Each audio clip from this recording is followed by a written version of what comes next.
Kalimera. Today I'm up in Kala Pigadi. I'm going to do my survey of a house I'm going to call the Green Door House. And it's just behind me. You can see it there with a lady in white just walking past the door. Let's go and have a look.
Okay, so there you have it. A good sized house, not too big, not too small.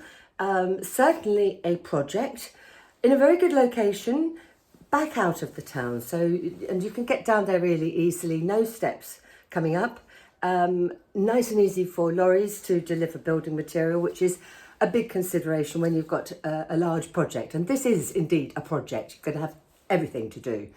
But you'll have lots of fun, and I'd be very happy to recommend people for you. I hope you come to see it. I have the keys. Bye-bye.